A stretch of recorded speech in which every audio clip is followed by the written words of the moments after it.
Stop trying to live forever. Stop trying to freeze your youth.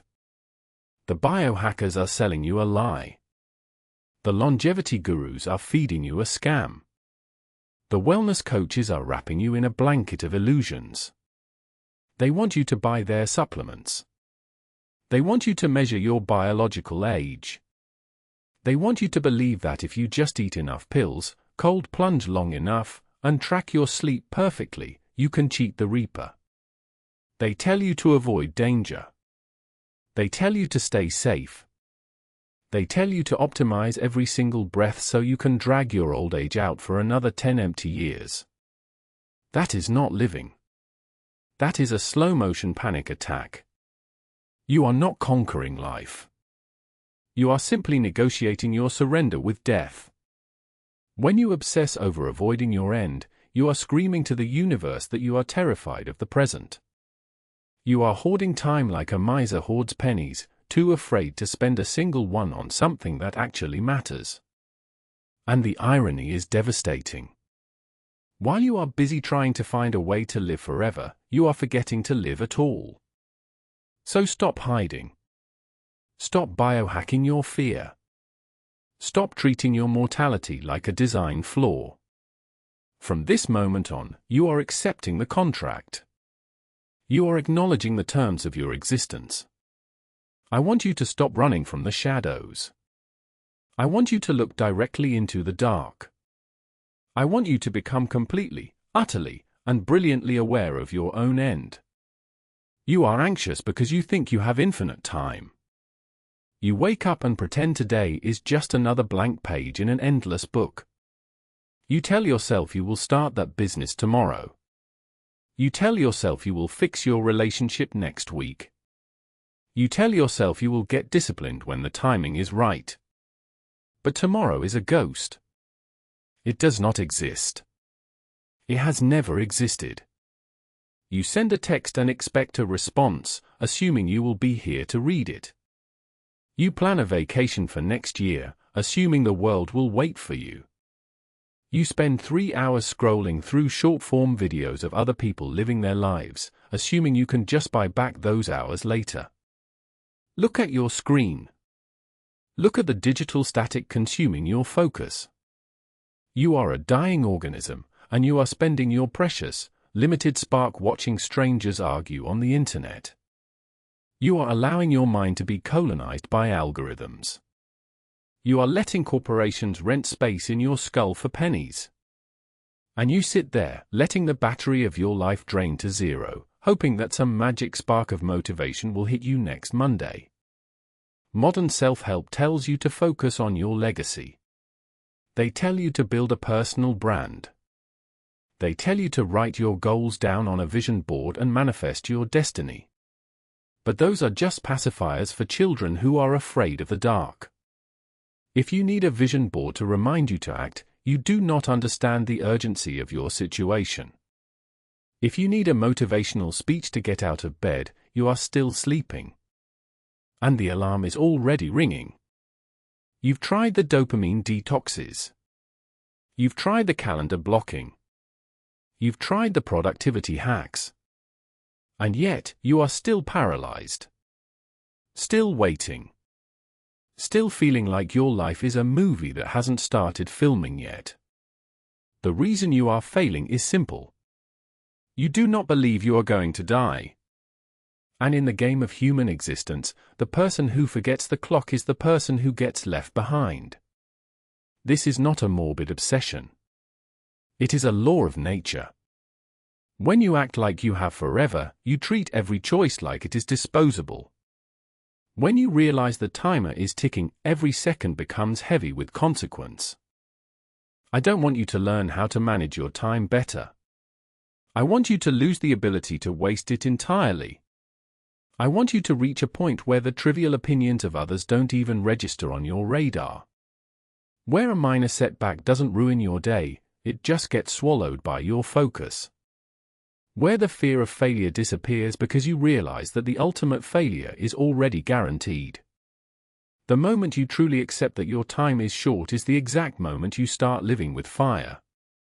Because a person who knows they're going to die is the most dangerous, focused, and unshakable force on earth. If you are ready to stop being a passive consumer of your own existence. If you are ready to step out of the crowd and build a mind of granite. Then understand this channel is not for the comfortable. It is for the few who are willing to trade their comfortable lies for a brutal, beautiful reality. Subscribe now. Not to give me a metric, but to give yourself a daily checkpoint of urgency. To remind yourself that your hesitation is a slow-acting suicide. Join this small circle of the awake. Because the truth we are about to build is too heavy for the weak to hold. 2,000 years ago, Seneca was the wealthiest man in Rome. He was an advisor to an emperor. He had power, status, and luxury. But he did not worship his comfort. He knew it was temporary. He understood a truth that modern society tries to hide behind bright lights and dopamine loops. We are not given a short life, but we make it short, and we are not ill-supplied but wasteful of it. Look at the average person today. They have access to all the knowledge in human history in their pocket. They have clean water, warm beds, and medicine. But they are dead already. They are sleepwalking through their careers. They are tolerating mediocre relationships because they are afraid of being alone. They are trading their attention for cheap validation from strangers. They are wasteful. And we live in a culture that subsidizes this waste. A culture that tells you to relax, even when your potential is rotting in real time. The Stoics did not relax. They prepared. Marcus Aurelius was the leader of the Western world. He had legions of soldiers at his command. He could have spent his days in palaces, drinking wine and listening to flatterers. Instead, he spent his nights in a cold military tent, writing to himself. Reminding himself of his own insignificance. He wrote, "You could leave life right now. Let that determine what you do and say and think." The Emperor of Rome had to remind himself that he was just a piece of meat destined for the dirt. Because he knew that the moment he forgot his mortality, he would become a tyrant. He knew that the illusion of permanence is the father of all arrogance, weakness, and greed. The Stoic concept of memento mori is not about wearing black and weeping in a corner. It is not about lockjawed depression. It is about what they called the amor fati of time, the absolute embrace of the present moment, because it is the only piece of reality you actually own. Your past is gone. It is a graveyard. Your future is an unmapped forest. It is a fantasy. You only have this breath. Right now. As you hear these words. When you master this, your entire energy shifts. You no longer walk into a room hoping they approve of you. You enter a room knowing that both you and everyone in it will soon be dust. This is the ultimate perspective shift. Most people think focus is about willpower. They think they have to force themselves to work, force themselves to put down the phone, force themselves to study. That is exhausting. And it fails. It's like trying to hold back a flood with a cardboard shield. Eventually, the water wins, the distraction takes over, and you find yourself back in the loop. We aren't fighting the flood. We are changing the landscape. This is a matter of identity, not effort. You must shift your identity from a collector of days to a burner of hours. A collector of days is passive. They think their life is a bank account that never runs out. They spend their days carelessly, assuming there will always be more. They show up to work with no intensity, hoping the clock will run out faster. They want to kill time. But they do not realize that time is the one killing them. A burner of hours is different. A burner of hours knows that the fuel is limited. They show up with matches. They want to see how hot the fire can get. They work with a quiet, intense urgency because they know that every hour spent in distraction is an hour stolen from their potential. When you are a burner of hours, you do not need a boss to watch you to be productive. You do not need a deadline to make you move. Your mortality is your deadline. And when you stop treating your life like a dress rehearsal, something strange happens. The world starts to bend to your focus. People notice the gravity of your presence. Opportunities gravitate toward you because you are no longer playing games. This is not a trick. It is the natural order of things. The world belongs to the urgent. And the most urgent person is the one who remembers that death is always in the room. How do you implement the Memento Mori method? You do it by changing your default setting. Stop asking, "Is this comfortable?" Start asking, "If this were my last day, would I want to be doing this?" When you sit down to work, the success is not in the outcome. The success is in the fact that you did not allow your limited attention to be stolen by a notification. If the project succeeds, great. If it fails, great. You did the work. You burned the fuel on something worthy. When you are with the people you love, the goal is not to tolerate them.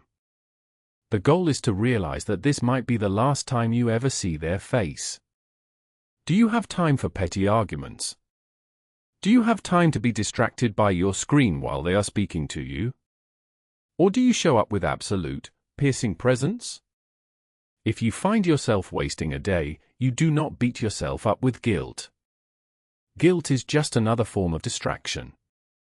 You simply look at the clock. You look at your hands. And you return to the work with quiet, immediate intensity. You do not have time to waste on regrets. You have an empire of character to build. Even if that empire is just the small space inside your own skull before the lights go out. This is what modern society hates. They want you to forget your death. They want you to be anxious about your aging. Because an anxious person is easy to sell to. An anxious person buys the cosmetic creams, the youth serums, the distracting entertainment, the endless subscriptions. An anxious person is easily manipulated. But a person who is ready to die? You cannot threaten a person who has already accepted their end. You cannot buy a person who knows that money cannot buy a single extra second of breath. The fear of death is the ultimate chain. It makes you tolerate bad bosses. It makes you accept disrespectful friends. It makes you stay in careers that drain your soul because you are afraid of the financial insecurity of starting over. Break the chain. Accept the possibility of your end. Embrace it. Build a life that is so focused, so intense, and so clean that when death finally arrives, it finds nothing left to destroy but an empty shell. Seneca said, "Let us prepare our minds as if we'd come to the very end of life. Let us postpone nothing. Let us balance life's books each day." You are imagining that if you think about death, you will become sad. You are imagining that if you focus on your mortality, you will lose your joy. But the opposite is true. When you avoid death, you are already dead. You have abandoned the richness of the present to go hiding in the safety of your worries. Go back to your life. Rebuild your intensity. Cultivate your focus. Focus on your physical form, your mental fortress, and your daily battles. Make your life so beautiful that you wouldn't change a single detail even if you knew the curtain was coming down tonight. And if they criticize you? Memento Mori.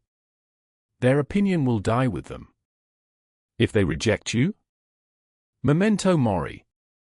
The social awkwardness is a minor blip on an infinitely small timeline. If you lose your wealth? Memento Mori. You brought nothing into this world, and you will take nothing out. You do not punish yourself with anxiety. Anxiety is a confession of the illusion of control. Anxiety means you still think you can bargain with the universe. Anxiety means you still think you own tomorrow. The opposite of anxiety is not peace. It is presence. When you are present, the future does not exist to you. It is like the wind. Sometimes it is harsh. Sometimes it is gentle. But you do not worry about the wind. You just build a stronger wall. This is the invincibility of the Stoics. They did not run from the storm. They let the storm blow through them until there was nothing left but the truth of who they were. Stop being a leaf blown by every breeze of circumstance. Become the mountain. The mountain does not ask the clouds for permission to exist.